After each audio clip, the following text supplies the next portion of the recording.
Welcome to the Omni Talk Fast Five, sponsored by Takeoff, the A&M Consumer and Retail Group, and for the month of June, Brightside. The Omni Talk Fast Five is the funniest, fastest, and most fervently insightful breakdown of all the week's top news in the world of retail, and also the podcast with the best alliteration. We ruminate, we rant, and we rave over the headlines like no other podcast in the business, and especially today.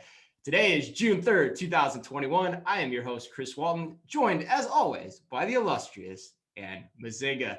And how you feeling? Yes. What hurt more on Monday after you did the Murph, the big famous CrossFit workout? Was it the legs, the arms, the chest? How you feeling? We're going to be these CrossFit people. We're going to drop half the audience after this. Oh, totally. We're going to be CrossFit people. No, I want to know what hurt more. Which body part was in the most pain from Tuesday? All the parts hurt. My arms are still sore. I tried to play. I was shooting hoops with my son on Tuesday. You were shooting hoops. Really? Shooting hoops. You a hooper? We're hooping it up these days. Yeah. It's really fun. It's how we bond these days in the time of the internet and cell phones and screens. But I couldn't even shoot a basket. My arms were so sore. I was like trying to throw up a basket, and my son and I were like in tears laughing because I could not get a shot up. It was terrible. What about you though? For me, it was totally the legs. The legs were just shot. The legs were just absolutely destroyed. But you made me think of something though. Like somebody from Northern Michigan, are they a Uber Hooper? Like what do you call somebody from that part of the country that likes to play a little basketball?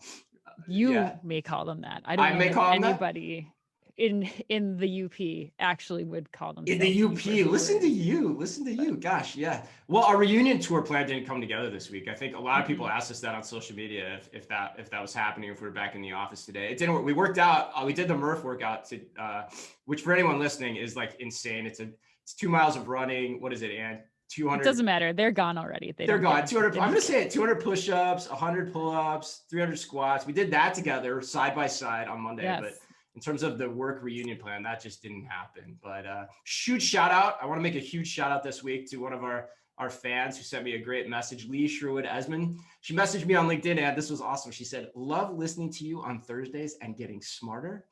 Love even more when you bring a bit of goofball to the equation." That, my friends, listeners, goofball, that is a woman who gets the show. So we are going to dial it up today. We're going to dial it up to 11 on the goofball. Maybe try to come in at the smart list level of like a 6 or a 7, see how that plays out. Best, at best. And just roll with it, right? You like that plan, man? Yes. Good plan. Let's keep it up. But before we get started, before we get to the headlines, I have to say our future Ann is looking bright here at Omni Talk. And that is because we have a new sponsor for the month of June, and that is Brightside. Now, Brightside's a company I've known for a little bit, and after the Amazon hair salon announcement last month, I said, we've just got to start working with these guys because in-store digital media and activation is on the road to becoming ever more important, and we're going to continue to cover that topic as much as we can. Remember last week in our podcast with A&M, I teased the word haptics because I think that's where things are going. Now, for those unfamiliar, Brightside is the global leader in digital signage experiences for retail. They can plug and play with any tech, voice, gesture control. There really is no limit, and it can all be easily managed through Brightside's cloud control system. It works with nearly every CMS out there, and with one keystroke, you can pivot to almost any CMS system on the fly. And this is my favorite part. Brightside will also proof of concept anything for you at no charge. And that's what I love about them. They have scale, they are built out, and they aren't afraid to eat what they cook, which sounds a lot like this podcast and what we believe at Omni Talk. If you want to learn more, visit brightside.biz. The link will also be in the show notes. And you can also hit up my buddy, Bob Radcliffe, on LinkedIn. All right, Ann, let's get to the headlines. Today, we're going to talk Etsy's latest acquisition, Instagram's new drop features, Sheetz letting customers use Bitcoin, and we're going to close discussing Walmart's new partnership with Gap. But first, we take off with Instacart wanting more robots. Well, yes, that's right. According to Bloomberg, Instacart has plans to, quote, replace the army of its gig shoppers with robots as part of a long-term strategy to cut costs and put its relationship with supermarket chains on a sustainable footing, end quote. I just had visions of like Bart Simpson as I was doing I was that. going to say the same thing. I'm like Bart Simpson robots just like shipping and picking and stuff in the back warehouse. That Yeah. probably is a Simpson episode, right? Like the Robarts. If not, it soon will be. Now, the background here is that Bloomberg says it got its hand on a report. I love this. There's all this, like all these people getting hands on reports lately. We had Jason Del Rey and Walmart. Now Bloomberg has its hands on a report. And the report says that Instacart reportedly is looking to build out robotic warehouses and has looked at up to 5 micro fulfillment automation partners for that exercise. Now, supposedly the strategy or the intention behind the strategy has been in place for over a year, but there's been no takers on the retail side yet to sign up for this effort. The article also suggests that Instacart is doing this because, essentially it's intimating that they're on shaky ground with retailers in terms of how they're going to position themselves or align themselves with retailers going forward. So, yes, we're going to start off with a whiz bang here. This is going to be a whiz bang type of show. We're going to go for it. Put you on the spot question to start. And God. Chad from A&M is really pissed from last week because we gave him such a hard question. So sorry about this one. So here's the question from Chad. With this report, Instacart appears to have come one step closer to bringing the whole issue of owning versus outsourcing online grocery fulfillment to a head. Where do you, Ann, believe this ultimately goes? Will retailers get on board with standalone Instacart fulfillment centers? Or is this the breaking point where retailers begin to take control of online fulfillment and the customer touch point? And the floor is yours. Well, Chad, as you called me out last week, I will say that I think that this is Instacart experimenting, and grocers are hedging their bets against Instacart. So Instacart should prepare to have their own operations too. They are competing with both sides. They're competing with the rapid delivery now in the DoorDash, the GoPuffs that we talked about last week in that, 30-minute and less delivery space. And they're also competing against grocers who are, standing up their own operations here. Labor shortages are real. I think that was a weird part of this headline. Like, I don't understand why that's being thrown in here. My guess is since we already knew that Instacart has been talking to people, like that was old news from May or like earlier this year that they had been dating some micro fulfillment providers. So I don't know how much the labor angle is going to end up playing into this, but net, does this feel like, a retailer move for Instacart? Maybe not. Does it put them in an excellent position to, position themselves in a different space or make that pivot down the road? If grocers do say, time out, we're done with you, Instacart. Absolutely. So I like this move from Instacart. I think it makes sense. But I don't know that I see any like changes immediately because of this with the grocer Instacart relationship. What about you? Yeah, I think I agree with you. Let's flush that out more too. I think in response to that question is, I think what I'm hearing from you, which is what I agree with too. I think there's a lot of false dichotomies going on out there where it's, you either partner with Instacart or you don't partner with Instacart. Mm-hmm. And a lot of people are getting, and then also what should Instacart do about it? Like, okay, let's get into like they need to become their own grocer. Like I don't think that's necessarily the right answer either, right? Like there's a lot of nuance to this discussion that I think has to be brought out. The article did a good job in that towards the like 2/3 end of it of some of the other options, like shout out to Delivery Solutions who we're a part of, full disclosure. Right. Like there's a way to have relationships with Instacart where you also are still in control of your own destiny. So I think the question then becomes, for me, the big question is what does Instacart do? And I think you're right. Like it's an experiment. It's a low cost experiment. If it works, it doesn't. Are there grocers that need you to do that? Maybe. And let's also forget, Instacart isn't just grocery anymore. It's a marketplace for everything. Right. I am starting though to hate the Instacart needs to become its own grocery argument. And because I don't think it's going to happen. Like, here's the thing. One, they don't know how to do it, right? Physical grocery is actually pretty darn hard if you're going to be in people's consideration set. And if they start to do it, then the marketplace goes away because people will start shutting down those relationships pretty quickly. And the marketplace is inherently where all the value is and where all the connection is. And so if you're not going to have the other offerings in there, then you're just becoming a grocer, right? Like You're going to start losing some of those advantages. So I don't really get that and understand that. And like I think we've talked about this a few weeks ago, like there's still opportunities to partner with them in the right spots, right? Like, You can use them for delivery. You can use them for picking and packing. You can use them for curbside like Costco's doing. I think what will end up happening is everything will settle in some degree to that effect. Now, is Instacart overvalued? Maybe. Will the investors want to chase more growth? Maybe. I don't think that's the right answer, though. That's actually, to me, a road to nowhere. It's something going to settle in the middle, which is always the way stories work. The question that I'm curious to get your perspective on, Chris, is I hear a lot of arguments of, grocers themselves can't afford to build these micro fulfillment centers. So does this make sense if like Instacart and grocery stores are splitting the cost of building these? I still don't know where that makes sense too. Like, do you think that grocers would adopt that concept the same way that they adopted, like, we're just going to use Instacart as one of our fulfillment partners for delivery? Like, I don't see them like going, I don't see any grocers going in and like taking the cost burden of building a micro fulfillment center as a reason to get more in bed with Instacart. Do you? Yeah, I don't know.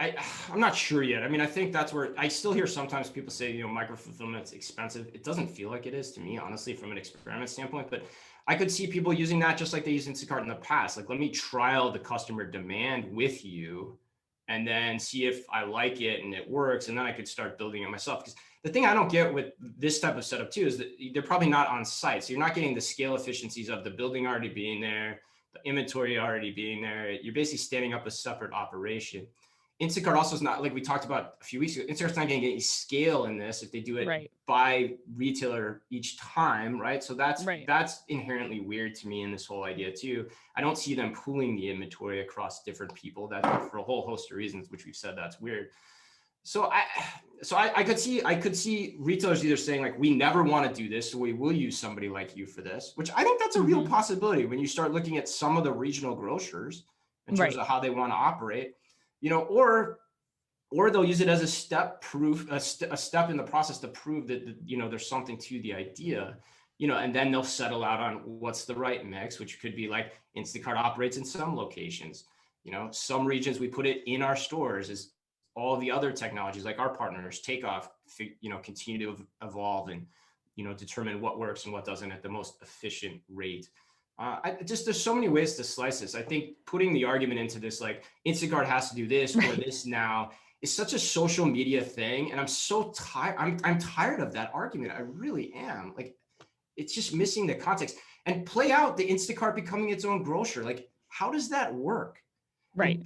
And by the way, let's not forget, I'm curious to your thoughts because I thought this overnight and then we'll move on. But like, Ship's sitting here doing the exact same thing. So like, Ship's already the grocer with Target. So like, I don't really like, I don't get what that play is either. What do you think on that last point? Well, I think that what we're learning here is that there's much deeper conversations and scenarios that need to be explored and that could play out here than just does this make them a retailer headline? Like I was saying at the beginning, like, is this something that a retailer might do or that they might make the move toward if they were a retailer? Sure. But you're right. Like with Shipt and Target, I mean, it's a little bit different because Target owns Shipt, but I think that there's still so much more deep conversation and strategy that can be brought into this. Well, even the article, like they're trying to replace the gig work. I don't agree with that. Like that's where all their scale is. You start doing this, that's a completely different business model, a completely different setup that you're trying to run. So it's not even a full replacement. There's so much nuance missing. I'm actually getting frustrated, like just with how much nuance it felt like was missed with this whole story. All right, let's move on to headline 2. I'm going to cheer you up. I got some better news. We'll get us out of here.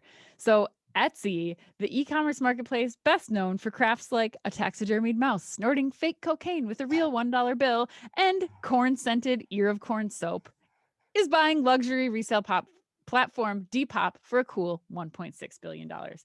So a couple key notes here. So 90% of Depop's users are under 26 years old. So Depop, this is a resale platform, luxury resale platform. And most of Etsy's current customers are millennials. So the play here is that this deal gives Etsy access to those Depop users, and Depop will be able to draw from Etsy's experience to scale internationally. Chris, what are you thinking here? Oh man, I don't have a ton to say on this one. I think it's a cool story. It's a huge amount of money again, $1.6 billion.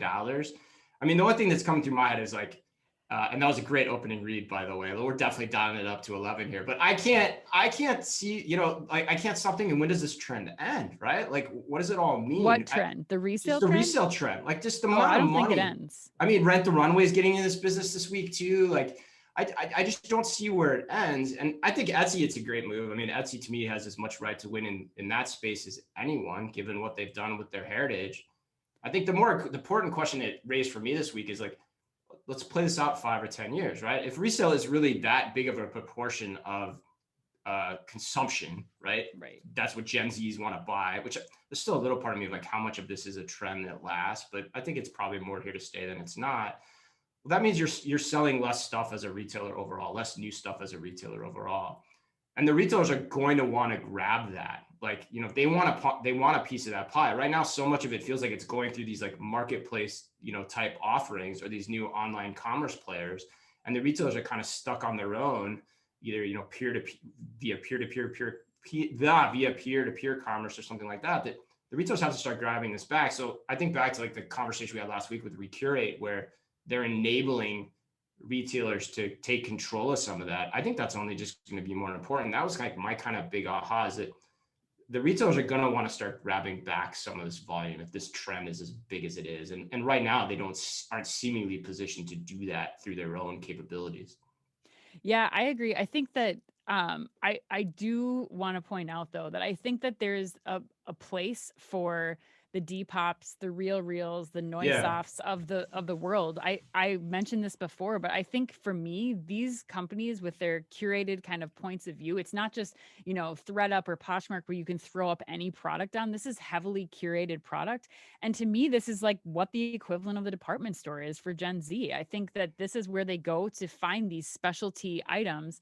And so there's an opportunity for them to exist with brands in the same space. But yes, I think you're right. Like brands are going to have to, as Adam Siegel was saying from Recurate, like they're going to have to think about what their strategy is to bring more of this in.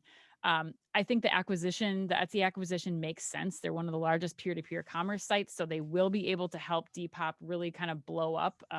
They're really popular in Europe right now, but as they continue to expand to the US. But one thing that I will be watching really closely is if Etsy does see the Gen Z traffic that they, I think, are expecting from this. Do they start to see, I mean, just because Gen Z is interested in Depop, I don't think that is equal to the Etsy audience. I want to see how much draw they actually get from this. Etsy has some real huge seller problems to iron out. I mean, they've been kicking people off off their platforms for reasons. And I think that will be a problem with Depop customers and sellers if they try to take over too much of that part of the operations. But yeah, that's a great point. It's like how much 1 + 1 equals 3 is there in right. this? There might be in terms of like how to operationalize it, get scale on the Depop side, but does it translate back? Yeah, that's a really good point.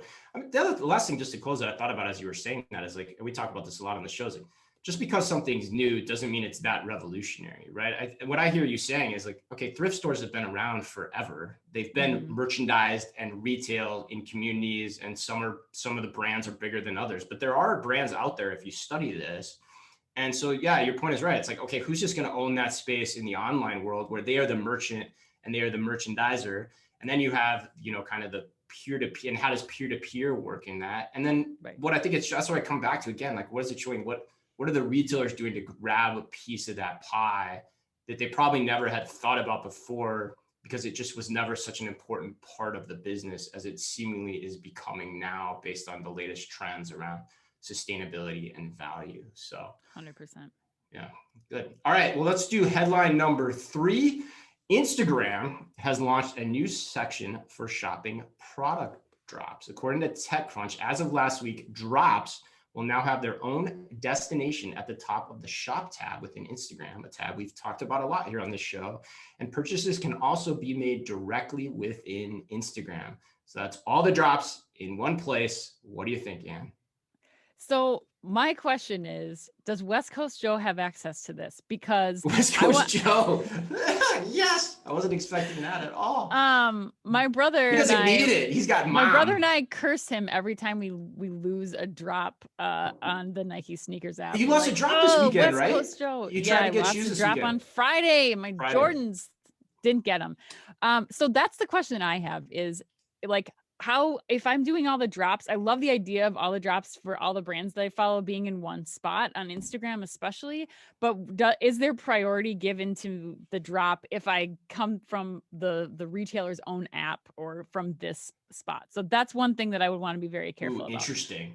Well, or could Facebook, Instagram put some algorithms in to control that a little bit better than maybe the traffic going to the brand's own website? Perhaps. But I've got to say, brands are going to have to pay a premium for having this transaction taking place in Instagram. So my guess is that if Nike's already doing a fine job on their own, I don't know that they're going to want to move any priority over to this Instagram drop place. But this is the way that things are going. My husband just told me this week about a golf shoe company that's starting to adopt the whole drop concept. Like they're putting all their shoes out. I think it's smart for retailers that get an idea of demand for some of these products early on. And, there's excitement and scarcity that you bring into the deal. So I think that this makes a ton of sense. And we're going to see so many more brands kind of go towards this model. Yeah, absolutely. And higher prices. You know what I didn't think about with social media too? What you get with the drop effect here is like you can have just like this plethora of them running all the time based on the ones you're interested in, the brands you follow. Then within your feed, you can get that psychological effect of like countdown drop starting in 10 minutes and the ticker can be there. Like there's all kinds of cool merchandising things you can do in a feed outside of a standalone app, which I hadn't thought about until you just talked about. So I love this. I mean, again, one-stop mall for me. Like that's what Instagram is. I can get anything I want out of this app now. I can follow any brand I want. I can shop anything I want. I mean, I'm presenting to Vans Leadership, the footwear brand and apparel brand in a few weeks. And I was putting a presentation together, and just the more I think about everything that's happening in this space, like Instagram is for the next decade, is really going to be that virtual mall for commerce. And it's about how well people experiment and start to understand concepts like this that I think are going to matter. And if you're not buying, I think this is one thing, if you're not buying into this, that this is really happening, that Instagram is going to be this powerful retail marketplace, I think you're still missing out. Like this is coming.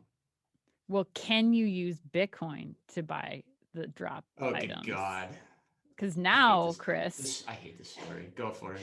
Sheetz will become the first convenience store retailer to accept payments via Bitcoin, which is even a misleading title. But according to Chain Store Age, Sheetz is enabling digital currency payments via pure digital payments network Flexa. So customers that are paying at the pump or in store, they scan a Flexa app, which stores their crypto of choice, and it instantly converts it to cash for payment. Chris, I know you hate this with a passion, but explain yourself a little bit. Yeah, I don't like this at all. I think this, I'm trying not to sound like, Clint Eastwood, get off my lawn with this, but I think this is just, I think this is so dumb. Like, I just think this is why we do what we do. Like, this is so sizzle, like Carter used to say when he was on the show. Like, to me, this is a waste of time. It's not worth prioritizing this right now. I can't imagine that the percentage of transactions by way of Bitcoin, it's probably not even as many as check. Like, that's what's crazy to me. Like, and maybe I'm wrong. Somebody prove me wrong. Please send me the data. But I got to imagine it's still proportionally pretty small. And then the user experience, like I saw this at the McKinsey store in the Mall of America. You have to have another app. You got to do all that stuff. Like, we're talking convenience stores. Like, okay, maybe. But like, given all that's facing retailers right now, this is where you're like investing your time and your resources and your engineering prowess. Like, it doesn't make sense to me. Like, I just kept thinking back as I read the story to what Sam's Club's chief digital officer said to us last week, which was he made a great quote, and we're going to have this podcast out soon. He said, omni-channel when you don't see it. And so that's the lens I evaluate a lot of this stuff. Like, is this omni-channel or is this just some fun experimental thing people are trying? And like, it falls in the latter bucket for me, but you like it more than I do. I think you're giving it a little bit. I think you're making it too much of a priority. I like experimentation. Like, I just think I think you're giving it a little bit too much weight. I think like back in the day when we were talking about crypto, like, and putting that when we were like working at Target and we were thinking about how this is a new thing, how are we going to incorporate it? Like, there's huge implications there. But you can buy crypto through PayPal right now, Chris. Like, it's becoming more mainstream. And I think that while this Flexa app, even 2 years ago at the McKinsey store, like that seemed like a stretch. I think more people with the market being as crazy as it is, the government printing money like crazy, the real estate market crashing, I think people are looking for other things to experiment with for investment. And crypto is a fun way for them to do that. They're playing around with it. And I think that keep people going. are I'm going to gonna call have, bullshit on this in a second. I think that people, that the idea that people have this Flexa app will become more popular. And in some cases, some people might make the decision, okay, this convenience store takes crypto and I can use my Flexa app here. This place doesn't. I'm going to pick the place that will take my crypto. But what are you going to come? No, I'm calling total BS on that, because like at the end of the day, like the fundamental question is why? Why am I coming to that store? Like, okay, so the things you should be doing, the things you should be investing in are the things that answer that question. Like, are people really going to decide whether or not they go to the store because you offer Bitcoin? Chances are you have many other ways you can probably pay. And if they are, then that brings up a whole nother topic about why are people only going there if they can use Bitcoin, which I don't even want to get into. But like that, so that to me, it does that. You're talking about the dark web. I don't know what I'm talking about, but that argument doesn't it just doesn't hold water. That just doesn't hold water with me. I'm like, why you would invest in this? And if it becomes that ubiquitous and it's that easy, it's not going to be a hard implementation later. So like, I just don't get it, other than it's a cool media story. And I should say too, keep a lookout. If you all are believing what I'm saying versus what Ann's saying, we have a great interview coming with the chief. I think I said digital officer. That's actually the chief technical officer, a technology officer. Jesus, why can I not speak today? And the chief technology officer at Sam's Club, Vinod Bitterkopa, hopefully next week it'll come out. So you guys will want to pay attention to that, because we talk about this kind of theme a lot more. I don't know, Ann, any last words? Do you still disagree? I think it's just an experiment, man. It's an easy experiment for them to do. Who cares? Why are you getting so hot about it? Because this is what I said about back in the Lori days at Walmart. Not all experiments are good experiments or worth the time. Everyone is constrained by resources. You don't. You don't disagree with that. In this case, I think it makes sense. That's your argument. You think it's a good experiment. It's a minimal. It's probably a plug-in to their payments app, and it's like taking, American Express and Visa. I don't think it's as big of a deal as you're making it. So I just hope a lot of people aren't reading the story and following along and being like, oh, I need to put Flexa on the counter at like whatever supermarket or whatever it is, in their local neighborhood block near them. All right. Anyway, story number 5. Let's keep rolling. This story breaks my heart, Ann. It breaks my heart so bad. Walmart and Gap are launching a new home furnishings brand on Walmart come June 24th. And you can get it on my best Just Jack voice, Walmart.com/Gap Home. Who's Just Jack? Just Jack. Sean Hayes from Will and Grace. Walmart.com/Gap Home. Come on, you don't remember that? Just Jack? I don't. Every time he'd go, just Jack. Yeah, all right, fine, whatever. Joke is lost on you. Lots of listeners probably get that. Will and Grace was a great show. Story here, collection of 400 items across all the usual suspects, home decor, tabletop, bedding, bath. This is my favorite part in the whole story. Some of the items will be made with materials Gap uses for clothes, like denim, chambray, organic cotton, and recycled materials, which, by the way, means absolutely nothing, because it's just materials you find in pretty much everything. And prices range from $15 for a wash denim pillow to almost $65 for a t-shirt, soft jersey, reversible king comforter. My only question, Ann, do you think the sheets are easy fit? No, I've relaxed for sure. Relaxed fit? You think they're relaxed fit? Yeah. You're going to bed. You need relaxed fit. Stonewashed or antique? I think it depends. I think that it'll probably come in a few colorways, Chris. Few washes. Mm-hmm. Yeah. Do you think they swing? Like, is there some khaki swing in those sheets? I'm not familiar with that term. Oh, you remember that commercial, the khaki swing commercial? That was the most famous commercial of all time. It was the Matrix technology. That was the debut of the Matrix technology before the Matrix. I don't remember that. My God. I'm sending that to you. Okay. Anyway. Show notes, maybe. Can we pour out a little coffee for one of my favorite brands, The Gap? This is not good, Chris. I saw the announcement 2 weeks ago that they're selling clothes at Sam's Club. Now we see this announcement. I don't hold Gap, Sam's Club, great company. Gap, I love that brand. I told you it's still one of my favorite brands.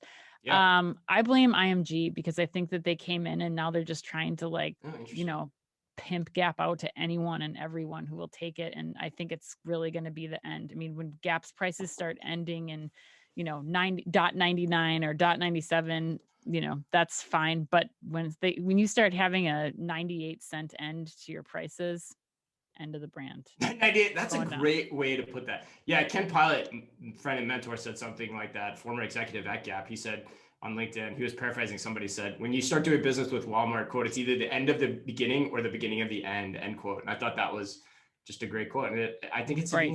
that 98-cent point you just made is freaking gold.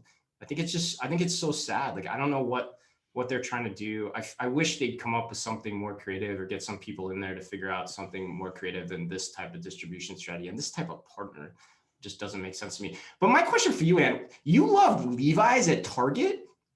You love that. Why do you love that, but you hate this? Because I hated both. And by the way, we haven't heard much about that one either. So what's the difference here for you? Is it the Walmart factor and Target's cooler, or what? I think that because it's two sides of the same coin, really. It is. I mean, that's a fair question to pose. I just think that Levi's was a short-term brand partnership. I don't see that as being like a long-term, we're going to see multiple phases of Levi's at Target. This to me is like Puma, Nautica, like all these brands that were department store brands or, were mall brands. And now they're like in the stacks of piles of clothing at Walmart or at Costco or Sam's Club. And I think that the elevation to the brand, that they had, this like cachet and even like, we still haven't seen this Yeezy collection. It's supposed to come out from Gap at the end of the month. Yeah. Like, I don't know how you, like, what is the brand position at this point now? So you're selling in these off-price channels, but then you're doing this giant celebrity partnership. Like, who are you going after, Gap? And what's the plan here? Because me, as one of your core consumers, older millennial, like, I don't really know what to do here and at this point. Well, and that's a really good point too, because like as much as I railed on the Bitcoin conversation, this is even bigger waste of time. Because if you really read below the headlines here, you're talking 400 home furnishings items on Walmart.com. Like, you're not going to sell that much. And by the way, I've said this before. Like, I can remember back when I worked there was home products in Banana Republic. They tried all that. Like, all that went away because no one gave a shit. Like, no one cared. So like, why wouldn't Gap do this on their own? Like, it's just, that's a waste, even bigger waste of time, you think? I don't know. Probably because they can't sell enough through their own platform is my guess. And they're thinking Walmart's going to give them their money, or Walmart's paying the extra cost that it would take them to do that by getting the cachet that they have Gap in. They're paying some licensing fee for that. There's probably some angle to that, which again, I think it's a great question because it just shows you this is dumb. This is a waste of freaking time. It gets you. I didn't think about this last night as I was prepping. Like, this gets you absolutely nowhere. Mm-hmm. Not only is it just a bad sign for the brand, it gets you nowhere. And what I was thinking as you were saying too, is like the difference here between Levi's and Target is both are cool right now. Mm-hmm. Like, I don't think you can say that. Cool and cool can work. Not cool and not cool, that's generally my love life. But anyway, all right, that wraps us up. It's time for rapid fire questions. And first one to you, Big Mac or Whopper? Neither. Chris, an Italian artist that just sold an invisible sculpture for $18,000, and the only tangible item the buyer will receive is a certificate of authentication that is both signed and stamped by the artist. Your thoughts? First of all, Big Mac is always the answer. Neither is not acceptable. My thoughts on the artist selling in basically nothing for $18,000. Why aren't retailers on this, like the NFC trend? I mean, the amount of people are paying for digital real estate and digital assets. When are retailers going to start getting into this? Because there could be some cool companies. We just talked about Coolness Factor that could do some really cool stuff here. And I'm just waiting to see it. Like, why is that taking so long? That's better than freaking Bitcoin. Boom. And what's the story you wish made the list this week that didn't?